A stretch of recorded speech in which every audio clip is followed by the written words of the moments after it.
Olá, seus porcos comunistas. Hoje vou falar da história do Brasil de forma detalhada. Lembrando que esse vídeo tem como inspirações o Vitor Santos e DGP Mundo. E não esqueça de deixar o like e se inscrever no canal. Enfim, chega de enrolação. E vamos ao tema do meu vídeo. A história do Brasil começa com a chegada dos primeiros humanos na América do Sul. Há pelo menos 22.000 anos atrás, em fins do século XV, quando do Tratado de Tordesilhas, toda a área hoje conhecida como Brasil era habitada por tribos seminômades que subsistiam da caça, pesca, coleta e agricultura.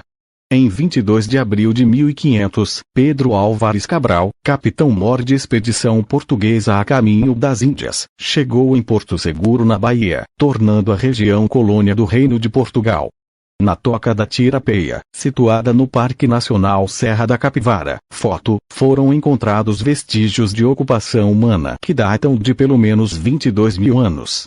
Na década de 1530, a coroa portuguesa implementou uma política de colonização para a terra recém-descoberta que se organizou por meio da distribuição de capitanias hereditárias a membros da nobreza, porém esse sistema malogrou, uma vez que somente as capitanias de Pernambuco e São Vicente prosperaram.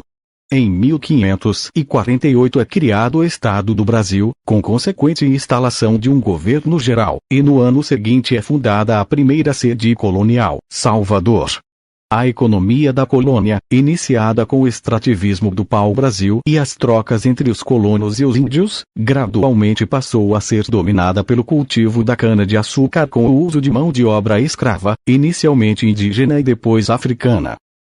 No fim do século XVII foram descobertas, através das bandeiras, importantes jazidas de ouro no interior do Brasil que foram determinantes para o seu povoamento e que pontuam o início do chamado ciclo do ouro, período que marca a ascensão da capitania de Minas Gerais, desmembrada da capitania de São Paulo e Minas de Ouro, na economia colonial. Em 1763, a sede do Estado do Brasil foi transferida para o Rio de Janeiro.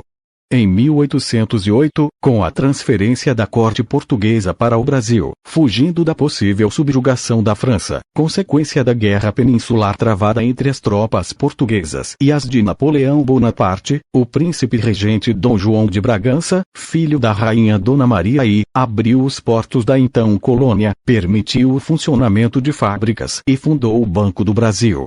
Em 1815, o então Estado do Brasil foi elevado à condição de reino, unido aos reinos de Portugal e Algarves, com a designação oficial de Reino Unido de Portugal, Brasil e Algarves, tendo Dona Maria I de Portugal acumulado as três coroas. Em 7 de setembro de 1822, Dom Pedro de Alcântara proclamou a independência do Brasil em relação ao Reino Unido de Portugal, Brasil e Algarves, e fundou o Império do Brasil, sendo coroado imperador como Dom Pedro I. Ele reinou até 1831, quando abdicou e passou a coroa brasileira ao seu filho, Dom Pedro de Alcântara, que tinha apenas 5 anos. Aos 14 anos, em 1840, Dom Pedro de Alcântara, filho, teve sua maioridade declarada, sendo coroado imperador no ano seguinte como Dom Pedro II.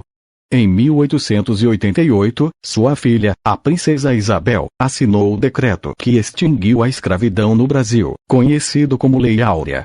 No dia 15 de novembro de 1889 ocorreu a proclamação da República pelo Marechal Deodoro da Fonseca, dando início à chamada República Velha, que só veio a terminar em 1930 com a chegada de Getúlio Vargas ao poder.